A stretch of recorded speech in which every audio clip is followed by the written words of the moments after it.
Ya, terima kasih semuanya. Assalamualaikum warahmatullahi wabarakatuh. Selamat sore. Perkenalkan, saya Nancy Enska Praksiani. Saya kebetulan mahasiswa pendidikan inklusif semester 3 di Politeknik Bentara Bentara Citra Bangsa gitu kan, atau yang sering dibilang itu singkatannya jadi Bentara Kampus gitu. Nah, kebetulan saya sendiri sekarang sedang bekerja juga di sekolah inklusi swasta di Bogor.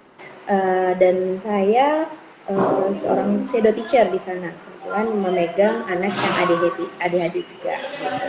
Nah, untuk sesi kali ini adalah sesi IG Live yang akan membahas tentang karakteristik dan juga hal-hal tentang bagaimana menangani dan mengenali tentunya murid-murid kita yang ADHD dan gimana sih cara penanganannya. Nah, kayak gitu kurang lebihnya ya.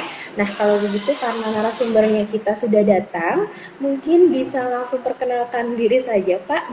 Begitu. Ya, Silakan, Pak. baik. Perkenalkan saya Deden, salah satu dosen di Bentara Kampus. Saya di Prodi Pendidikan Inklusif. Kemudian saya juga psikolog di salah satu sekolah di daerah BSD dari tahun 2018 sampai saat ini. Kemudian juga saya asesor untuk rekrutmen asesmen seperti itu kegiatan sehari-hari ya. Ya, baik. Ya, terima kasih Bapak. Nah, ini mungkin topik yang pertama yang bakal kita langsung ke topik aja ya Pak ya Boleh, untuk boleh. menghemat waktu. Boleh. Kita langsung ke topik yang pertama nih Pak. Saya ingin bertanya nih ya. Kadang orang-orang itu bukan orang-orang maksudnya guru-guru itu masih belum tahu antara bedanya hiperaktif dan juga apa namanya dan overaktif gitu kan. Nah tapi gimana sih Pak kalau misalkan cara lebih mudahnya guru-guru untuk mengenali anak-anak ADHD di kelas gitu. Nah ciri karakteristiknya itu yang seperti apa ya Pak ya? Iya, baik. Kalau untuk ADHD, mungkin kalau yang hiperaktivitasnya tinggi, bisa jadi ketika di kelas memang sangat-sangat aktif gitu ya. Jadi kesulitan untuk duduk tenang dalam hitungan menit, justru menit ya. Menit saja kesulitan untuk anak ADHD gitu ya. Kalau dia duduk biasanya cuma sebentar.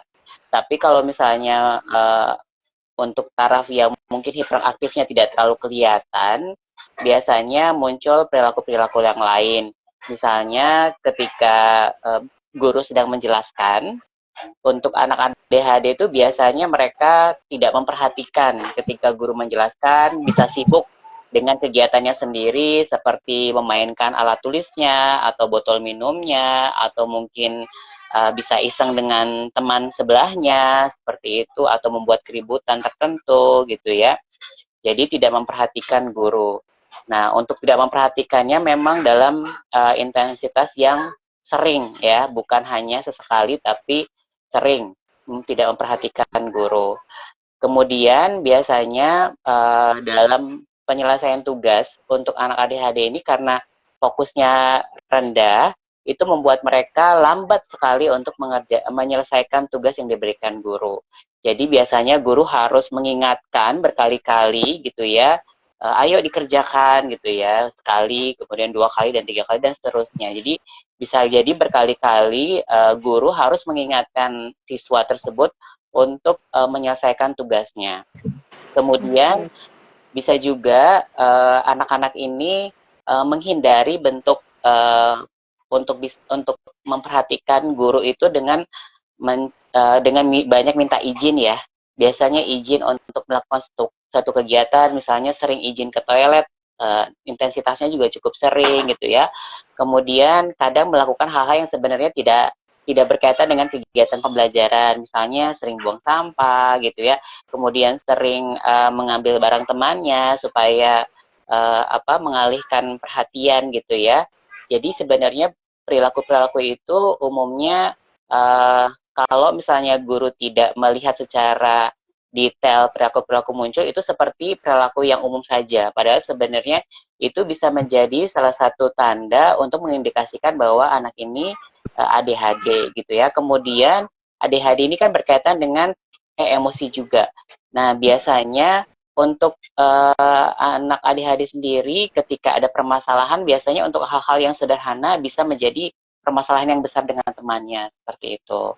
Kemudian ketika misalnya diberikan arahan gitu ya, bisa jadi responnya juga emosi gitu. Jadi kalau untuk ADHD kan memang 3 ciri utamanya itu tidak memiliki atensi atau fokus yang baik, kemudian impulsif ya, jadi bertindak tanpa dipikirkan dan biasanya pengontrolan emosinya juga kurang, kemudian hiperaktivitasnya gitu, jadi kurang bisa duduk tenang ya. Jadi itu beberapa ciri-ciri anak ADHD yang biasanya tampak di kelas gitu.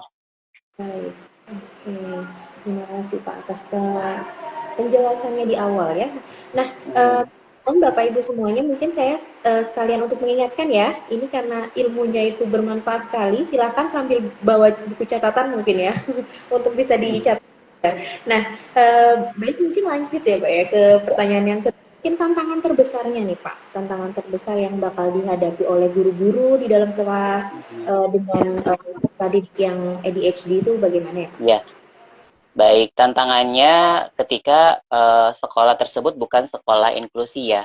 Jadi bisa jadi guru belum siap gitu menghadapi anak-anak yang sebenarnya memiliki kebutuhan khusus gitu ya. Jadi bisa jadi guru masih kebingungan gitu ya gimana menghadapinya karena belum punya ilmunya gitu ya. Mungkin secara background pendidikan juga tidak ada yang mengambil yang berkaitan dengan penanganan anak ADHD. Jadi bisa jadi kendalanya untuk sekolah-sekolah yang memang bukan inklusi. Tapi untuk sekolah inklusi biasanya sekolah dan guru-guru sudah siap gitu ya untuk menghadapi anak-anak yang memang berkebutuhan khusus.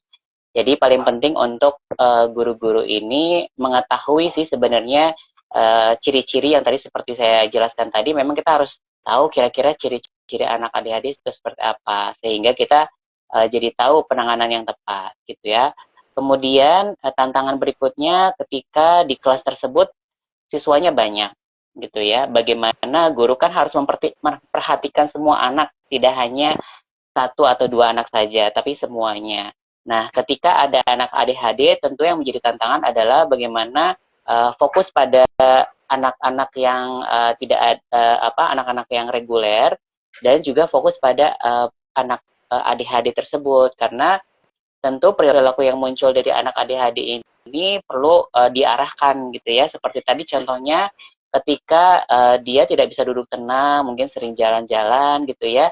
Bisa jadi kan kita harus sering mengingatkan. Kemudian ketika dia lama untuk menyelesaikan tugasnya, itu kan menjadi guru harus memperhatikan anak tersebut secara terus-menerus. Padahal mungkin masih ada anak lain yang perlu diperhatikan.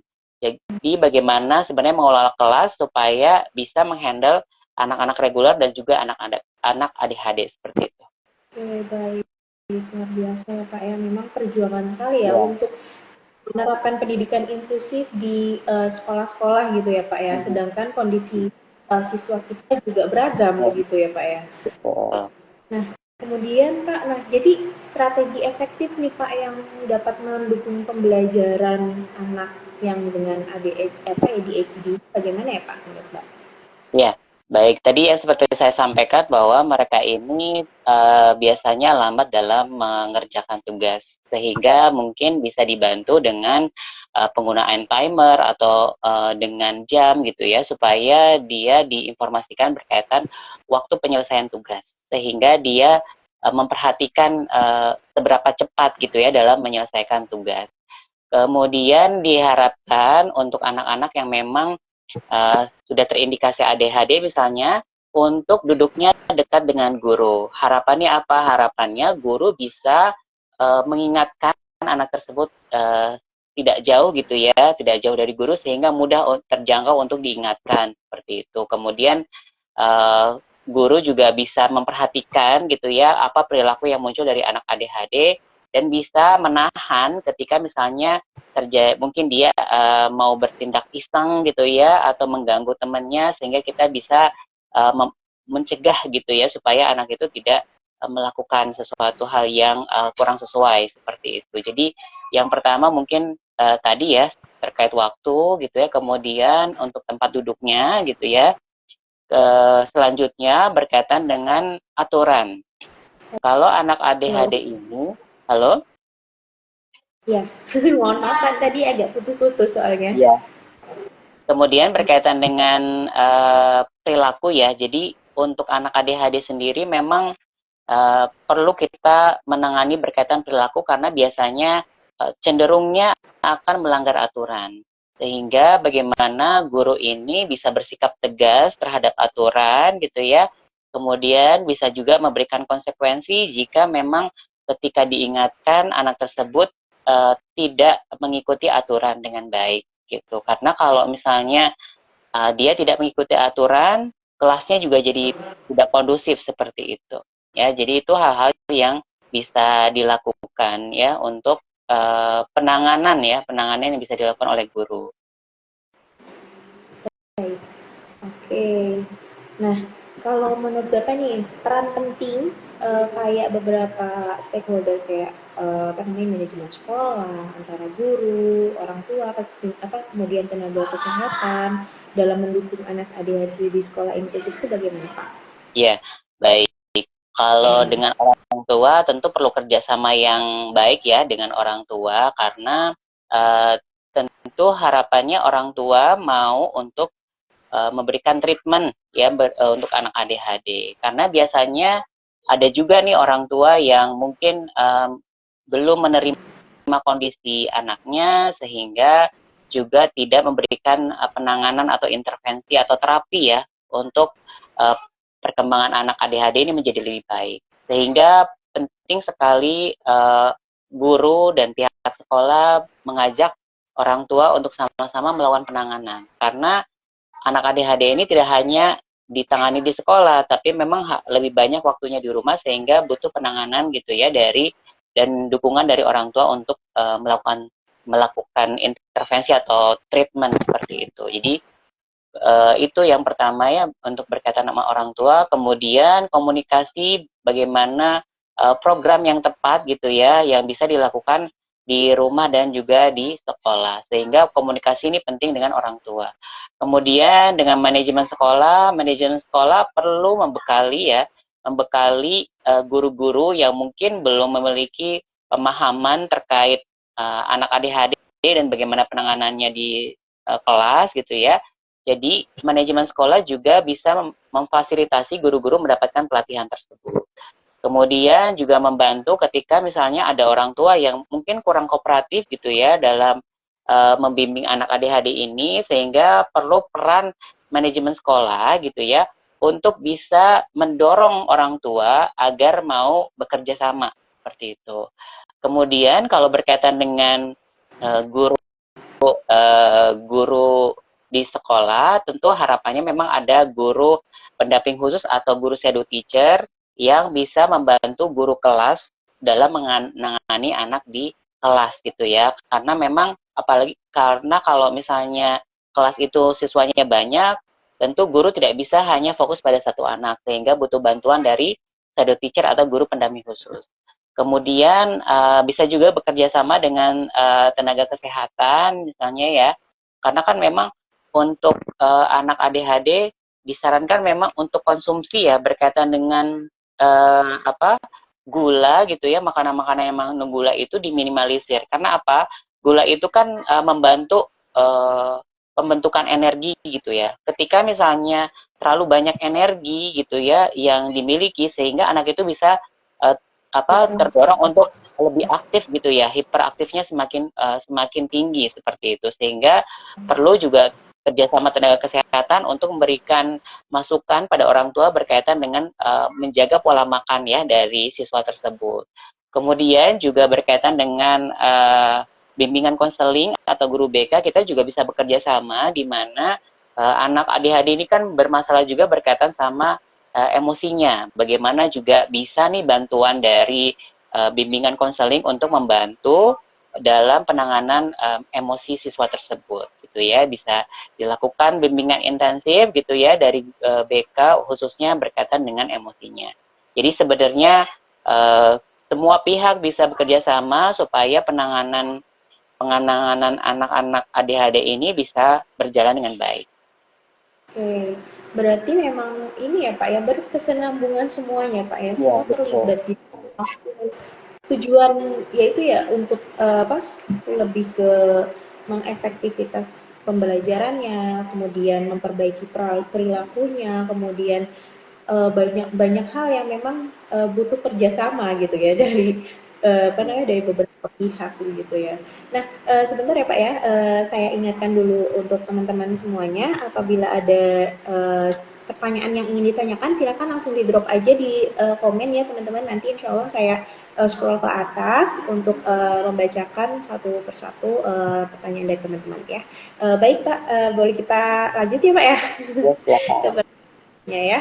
Nah, untuk bagaimana menurut Bapak peran penting dari guru shadow teacher atau pendamping khusus ini di bidang inklusi Pak dalam pertumbuhan atau perkembangan anak-anak ADHD ini menurut Bapak? Ya, ya, seperti yang tadi saya sampaikan bahwa ketika penanganan memang hanya pada guru kelas, Hmm. tentu guru kelas punya beban yang lebih gitu ya, karena untuk guru kelas sendiri nih fokusnya pada anak-anak reguler juga dan anak ADHD, sehingga sebenarnya memang perlu dibantu ketika guru merasa kewalahan gitu ya untuk menangani anak ADHD. Jadi penting sekali ada bantuan dari guru pendamping khusus atau shadow teacher sehingga membantu dalam proses pembelajaran gitu ya dan juga melakukan penanganan-penanganan yang bisa mengarahkan perilaku anak tersebut supaya lebih baik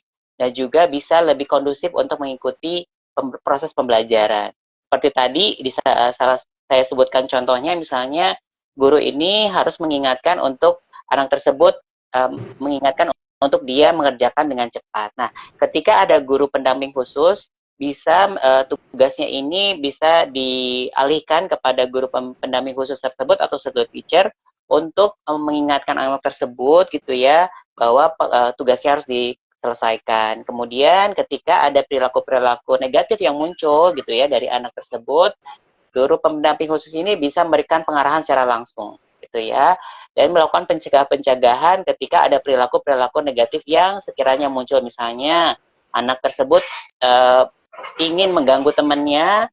Ketika ada guru pendamping khusus atau shadow teacher, guru tersebut bisa membantu untuk mencegah seperti hal-hal yang mengganggu gitu ya yang akan dilakukan oleh anak tersebut. Ya, jadi memang peran pentingnya untuk GPK sendiri atau shadow teacher ini sangat sangat luar biasa gitu ya untuk di sekolah, apalagi ketika sekolah ini belum dinyatakan inklusi gitu ya. Karena kan sekarang pemerintah mendorong sekolah untuk inklusi, tapi bisa jadi sekolahnya belum siap. Nah, dengan adanya GPK atau shadow teacher ini membantu supaya penanganan anak ini juga jadi optimal ya ketika di kelas gitu. Jadi peran penting dari shadow teacher atau guru pendamping khusus di dunia inklusi sekarang itu sebenarnya sangat penting ya Pak ya. Iya, betul. Kalau misalkan dibiasain aja nih, misalkan si guru kelasnya itu merasa kewalahan dengan aktivitas atau mungkin aktivitas yang mengganggunya dari anak ADHD ini, kemudian teman-teman regulernya juga merasa terdistraksi, kemudian pembelajaran jadi kurang efektif begitu ya Ya, Pak ya. betul betul. Oke. Nah, kemudian gimana sih Pak, caranya peran guru dalam menjaga keseimbangan antara kebutuhan anak ADHD dengan siswa yang lainnya di lingkungan yang inklusif itu seperti apa Pak? Kira-kira perannya? Ya, baik. Jadi memang ini perlu penguasaan manajemen kelas ya dari guru. Bagaimana dia memahami bahwa di kelasnya ini ada anak reguler dan juga anak ADHD. Sehingga penting untuk guru ini bisa memetakan ya anak-anak gitu ya. Kemudian memberikan waktu gitu ya untuk bisa fokus pada anak ADHD juga dan fokus pada siswa yang lain seperti itu. Karena kalau misalnya tidak ada guru pendamping khusus atau shadow teacher, guru tersebut yang memang harus menguasai kelas gitu ya, dan bisa memanage kelas dengan baik sehingga tujuan pembelajaran bisa tetap tercapai seperti itu. Jadi penting sekali guru guru siap ya, guru siap seperti itu, karena memang beberapa kondisinya di sekolah gitu ya, banyak guru yang tidak siap secara keilmuannya, tidak siap dalam menghadapi siswanya, seperti jadi guru kewalahan seperti itu. Jadi harapannya guru dibekali gitu ya dengan pengetahuan-pengetahuan, pelatihan-pelatihan sehingga bisa menangani anak ADHD di kelas, kemudian guru juga siap menghadapi dan memberikan pembelajaran ketika ada di situ di kelasnya ada anak ADHD seperti itu. Luar biasa Pak, ilmunya banyak sekali. Ini padahal ada pertanyaan terakhir nih, masih kayaknya yang apa namanya sebelum ke apa namanya pertanyaan dari teman-teman. Nah, ini ada pertanyaan terakhir, yaitu jenis latihannya itu seperti apa Pak? Baik itu untuk lebih efektif dalam mengajar anak-anak dengan ADHD. Iya, kalau dengan anak ADHD sebenarnya untuk bekal guru, bagaimana guru mengetahui berkaitan dengan penanganan perilaku. Karena biasanya untuk anak ADHD ini lebih banyak perilaku-perilaku yang muncul ya, perilaku-perilaku negatif gitu ya. Bisa seperti mengganggu, kemudian sering kurang bisa duduk tenang, seperti itu. Bagaimana sebenarnya pemahaman berkaitan dengan modifikasi perilaku atau penanganan perilaku ya gitu. Jadi fokusnya untuk guru-guru bisa meningkatkan kemampuannya dalam menghadapi perilaku.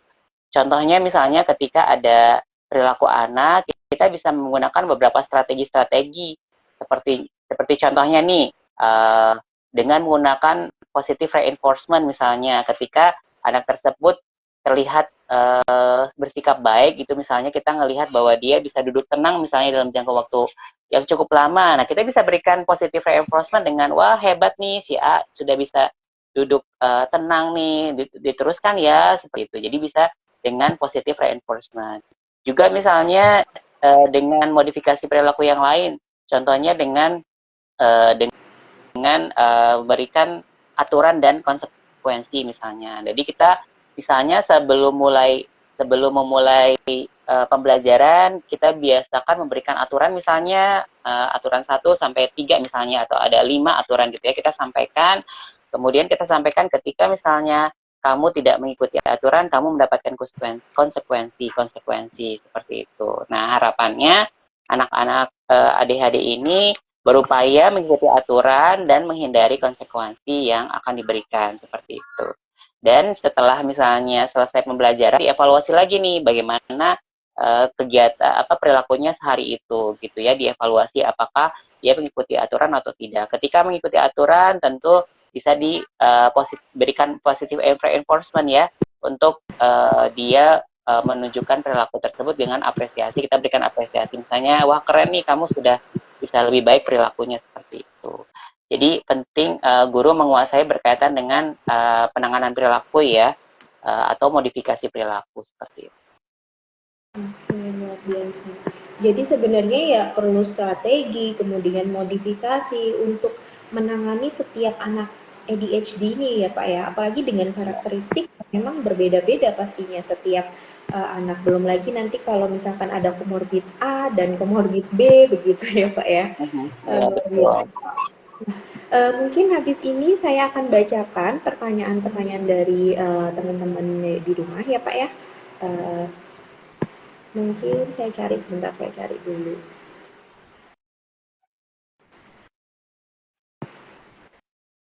Nah, ini ada pertanyaan menarik dari Bu Keti. Kebetulan banyak sebenarnya, cuma saya pilih salah satu aja ya Bu ya. Di sini ada bagaimana jika anak tersebut tidak mau menyelesaikan tugas yang diberikan guru meskipun sudah diprom oleh shadow teacher-nya Pak. Apakah harus dipaksa tetap selesai tugasnya? Nah, itu menurut Bapak bagaimana penanganannya? Iya, baik. Karena kalau yang namanya anak ini kan tadi ya disampaikan bahwa mereka kesulitan untuk fokus gitu ya, karena ketika mengerjakan tugas itu kan anak-anak ini harus harus fokus pada tugas tersebut. Nah, padahal memang kendala ADHD itu ya memang kesulitan untuk fokus gitu ya. Jadi mereka ini akan mencari cara untuk menghindari tugas seperti itu.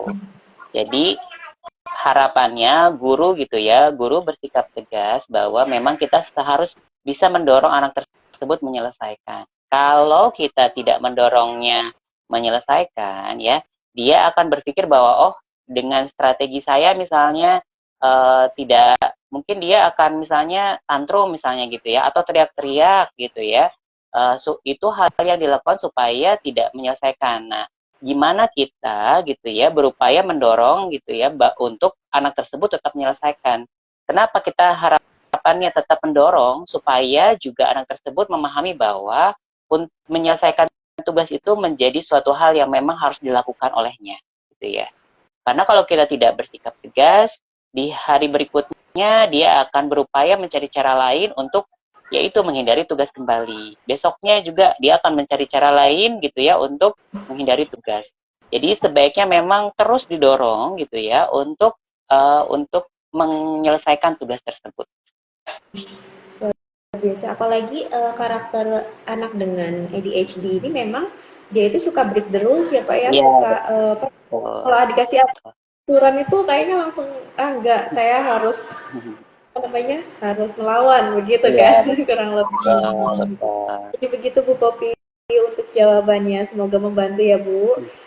Nah ini terima kasih Pak Deden sebelumnya. Nah ini kita lanjut ya Pak ya ke pertanyaan berikutnya. Bapak, bagaimana cara mengatasi anak yang suka berteriak-teriak di kelas? Dia sudah memakai guru tapi teriak bila dia menginginkan sesuatu. Nah, ini lebih ke perilakunya mungkin ya, Pak ya. Iya, Boleh mungkin silakan. iya. Tentu kalau untuk yang teriak-teriak, kita harapannya kita mengingatkan dulu ya. Tentu memang kalau untuk anak-anak kita biasanya untuk ingatkan gitu ya. Tapi kalau misalnya tidak teriak, ya itu kita menggunakan modifikasi perilaku gitu ya. Eh, Kalau misalnya sudah tahu bahwa ini hal yang rutin atau yang sering terjadi, kita bisa menggunakan teknik-teknik apa yang sesuai. Bisa juga ada modifikasi yang disebut dengan token ekonomi ya. Misalnya ketika anak tersebut melakukan hal-hal positif, kita bisa berikan poin gitu ya. Ketika poinnya terkumpul gitu ya, itu dia bisa mendapatkan reward yang dia inginkan seperti itu. Jadi misalnya ketika di hari itu dia tidak teriak, dia dapat poin. Tapi kalau di hari itu dia teriak, nah berikan konsekuensinya ya. Jadi memang untuk anak yang seperti ini harapannya bisa diberikan konsekuensi. Nah, kalau konsekuensi ini sebenarnya beragam karena setiap anak itu memiliki hal-hal yang tidak ingin diambil gitu ya. Misalnya dia tidak ingin misalnya waktu untuk istirahatnya diambil misalnya seperti itu. Nah, bisa jadi kalau kita sampaikan kalau kamu melakukan ini, kamu tidak boleh istirahat misalnya seperti itu. Atau misalnya ada sesuatu barang yang dia sering bawa-bawa dan dia suka misalnya itu. Nah, itu bisa jadi konsekuensi untuk anak tersebut misalnya nanti untuk mainannya kita ambil misalnya seperti itu. Jadi untuk mencari konsekuensi ini kita perlu melihat apa sih yang hal-hal yang tidak ingin dilepas oleh anak itu gitu ya. Karena konsekuensi ini untuk membuat dia berpikir bahwa saya harus mengikuti aturan seperti itu. Jadi kalau berkaitan modifikasi perilaku banyak ya tekniknya seperti itu. Cukup tricky ya Pak ya ternyata Ya. menangani anak ADHD ini. Kelihatannya memang kalau mungkin zaman dulu kan masih minim banget yang namanya pengetahuan tentang apa namanya anak berkebutuhan khusus dan lainnya. Jadi kayak anak-anak yang hyperaktif atau yang overaktif itu dianggap sama aja gitu kan. Tapi ternyata dengan seiringnya apa, waktu ini berjalan banyak banget penelitian yang menunjukkan oh iya ternyata anak berkebutuhan khusus itu ya memang harus ditanganinya dengan tepat begitu ya Pak ya. Iya, betul. Betul, betul. Memang apa namanya ada banyak kayak ciri-cirinya perilakunya, mulai dari atensinya yang kurang, kemudian impulsivitasnya yang memang tinggi gitu ya, bertindak tanpa mengetahui dampak akhirnya gitu, dan juga hyperaktivitasnya juga tinggi sehingga dapat mengganggu teman bahkan lingkungan belajarnya begitu ya.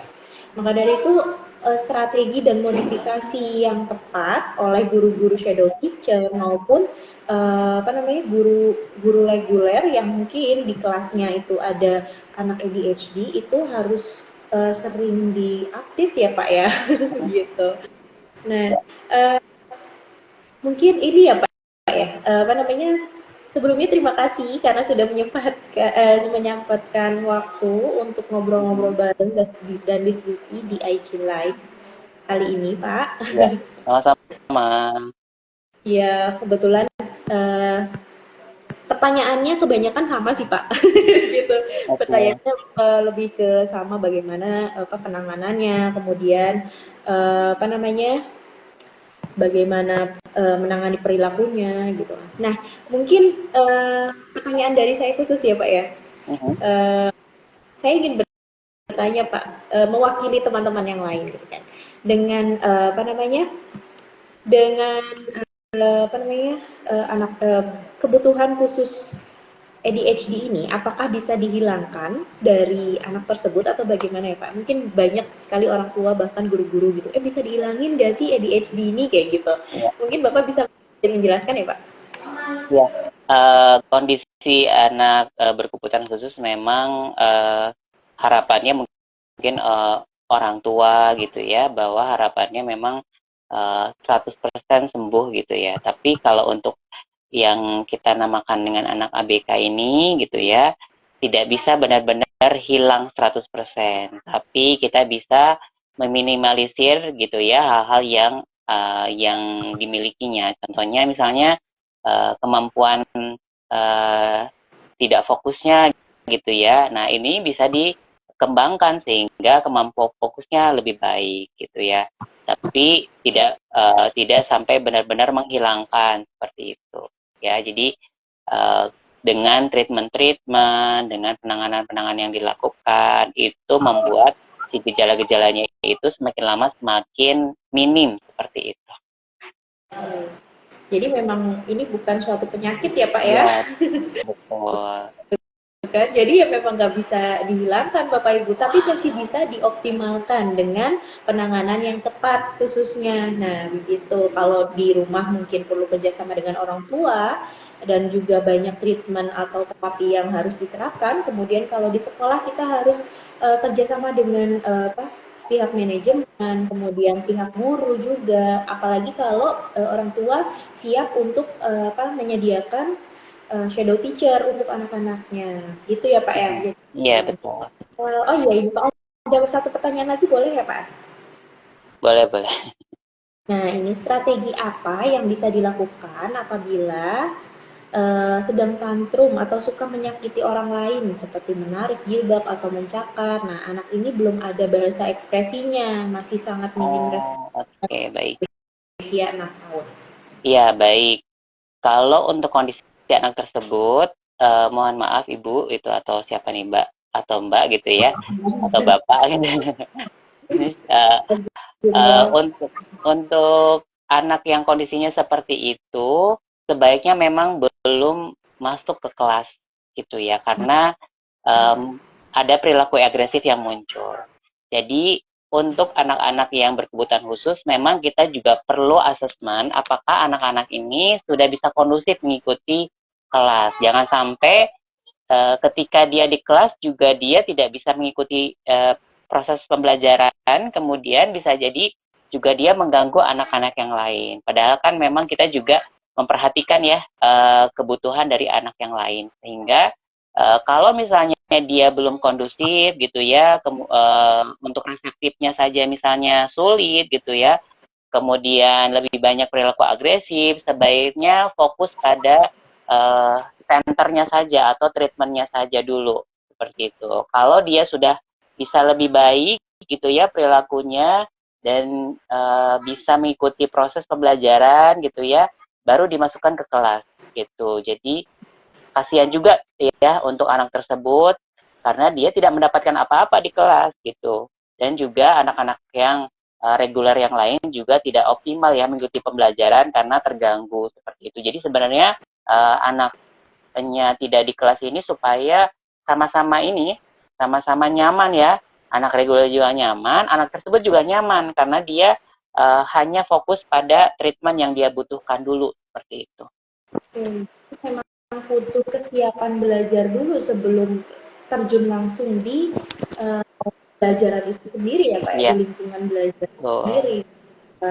Mungkin maksudnya anak langsung dikenalkan dengan lingkungan sekolah adalah biar anak itu bisa bersosialisasi. Tapi nyatanya anak dengan ADHD ini malah ganggu temannya, malah menyerang seperti itu ya Pak. Betul. Gitu. Nah, kalau misalkan terapi ya Pak ya, di sini ada terapi Pak. Apakah terapi itu butuh waktu berapa? Ada nggak sih Pak kayak standarisasi? Iya. Iya. Baik. Kalau untuk terapi sendiri gitu ya, tidak ada waktunya. Dari terapis juga sebenarnya gitu ya, atau dari ahli-ahli itu tidak bisa menentukan. Misalnya, 6 bulan saja, 1 tahun saja, 2 tahun saja, tidak bisa. Belum ada yang bisa memprediksikan. Kenapa? Karena tergantung dari kondisi anak tersebut. Kemudian bagaimana juga treatment yang diberikan, seberapa intens gitu ya. Apakah hanya mengandalkan klinik saja atau di rumah juga melakukan penanganan atau stimulasi juga. Karena beda ya ketika anak-anak yang memang hanya di treatment di klinik dan juga beda dengan anak yang di treatment di klinik dan di treatment di rumah seperti itu. Jadi memang tidak ada yang bisa memprediksikan berapa lama sebenarnya kebutuhan terapi dari setiap anak ABK seperti itu. Nah, kira-kira boleh di-spill dikit mungkin Pak, ini pertanyaan terakhir kayaknya, treatmentnya ya Pak yang biasanya dipakai untuk yang menghadapi perilaku seperti itu apa ya Pak? Iya, kalau misalnya untuk terapinya untuk ADHD itu kan terapi sensori integrasi karena berkaitan dengan sensori integrasi dan dengan okupasi itu sebenarnya juga membantu kemampuan fokus dan juga emosi sebenarnya. Jadi jangan berpikir bahwa sensori itu hanya untuk meningkatkan sensor-sensor tubuhnya saja, tapi juga sebenarnya ada membantu untuk anak tersebut bisa mengelola emosi juga gitu ya dari treatment-treatment yang ada. Kemudian jika memang perilakunya masih sangat-sangat harus diarahkan, tentu ada treatment terapi perilaku seperti itu. Jadi memang tergantung anaknya gitu ya. Kita harus asesmen dulu gitu. Apakah memang kebutuhannya hanya terapi perilaku saja atau harus terapi perilaku juga, terapi sensori integrasi juga, atau terapi okupasi juga seperti itu. Jadi tergantung dari anaknya ya. Ya.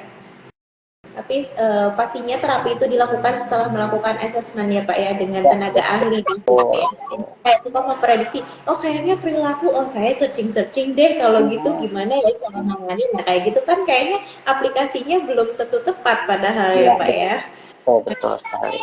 Biasa, terima kasih banyak Pak untuk waktunya hari ini sudah menjawab semua pertanyaan dari teman-teman, baik karena memberikan materi yang cukup daging semua hari ini, luar biasa. Nah kalau gitu ya mau lanjut untuk ini ya Pak ya, penutupan karena waktu kita sudah hampir hampir gitu ya. Nah di Bentara Kampus ini sendiri ada prodi pendidikan inklusif teman-teman ya. Kebetulan saya sendiri adalah mahasiswa di semester 3 dari prodi pendidikan inklusi. Nah, jadi selama saya berkuliah di sini itu sebenarnya banyak sekali mata kuliah yang berhubungan dengan aplikasi atau prakteknya di sekolah gitu kan. Nah, itu salah satunya adalah psikologi umum, kemudian asesmen psikoedukasi, mengenal anak berkebutuhan khusus, kemudian kurikulum dan pendidikan inklusif untuk anak usia dini, dan manajemen pengelolaan kelas, maupun anatomi, fisiologi, dan genetika. Sebenarnya masih banyak lagi, cuman nggak mungkin saya sharing di sini ya. Jadi begitu. Nah, salah satunya ini adalah Pak Deden gitu. Pak Deden Mulyadi adalah salah satu dosen yang saya kenal mulai dari semester 1 dan semua mata kuliah tersebut itu sebenarnya sangat membantu saya selama proses bekerja di sekolah dalam hal penanganan dan intervensi kepada siswa-siswi. Bahkan terkadang saya juga sering sekali kayak mendapatkan kesempatan untuk konsultasi gratis mengenai bagaimana sih Mbak caranya penanganan murid dengan ADHD atau mungkin dengan ASD dan juga slow learner dan juga yang lainnya gitu kan, gimana sih caranya menangani murid secara tepat dan untuk mencapai pembelajaran yang aktif, nah apa yang aktif yang efektif gitu kan. Nah begitu, jadi selain itu kami juga didukung oleh teman-teman mahasiswa. Jadi teman-teman saya itu di sana kebanyakan kayak praktisi, kemudian guru dan lain-lain yang memang sengaja untuk menambah ilmunya gitu kan, menambah ilmu dan mengupdate terus bagaimana cara menangani bukan hanya anak-anak berkebutuhan khusus, tapi anak-anak reguler, anak-anak tipikal dan juga anak etris gitu kan. Kemudian di sini pun dosen-dosennya juga cukup kompeten dan berpengalaman. Saya salut sekali. Terima kasih untuk Bentara Kampus sudah menyediakan. Salah satunya Pak Deden ini, karena Pak Deden juga banyak sekali pengalamannya gitu kan. Mungkin belasan tahun ya Pak ya di dunia pendidikan dan juga praktisi pastinya. Nah itu ada juga yang psikolog kayak Pak Deden kan juga salah satu psikolog ya. Kemudian terapis di bagian tumbuh kembang anak maupun sampai remaja. Nah begitu saja Bapak Ibu semuanya. Terima kasih untuk waktunya. Terima kasih untuk Pak Deden sekali lagi. Terima kasih sudah bersedia untuk sharing-sharing materi yang luar biasa hari ini tentang murid tuh adik-adik gimana caranya menanganinya begitu ya. Bapak Ibu sekalian, jika tertarik dan ingin melengkapi kemampuan menjadi pendidik di bidang pendidikan inklusi, silakan langsung saja bisa melakukan pendaftaran atau ingin bertanya-tanya dulu sih gimana sih programnya untuk pendidikan inklusi dari Bentara Kampus itu begitu kan. Nah itu silakan langsung DM saja dan jangan lupa follow IG kami karena setiap bulannya kami akan update terus IG live-nya atau webinar-webinar dengan topik yang menarik pastinya tentang tumbuh kembang anak, pendidikan inklusi, cara penanganan anak dan lain-lain gitu. Terima kasih banyak semuanya. Semoga sharing-sharing ini bermanfaat untuk kita semua ya. Saya akhiri, Bapak Deden, terima kasih. Ya, sama-sama. Terima kasih. Assalamualaikum warahmatullahi wabarakatuh. Salam sejahtera.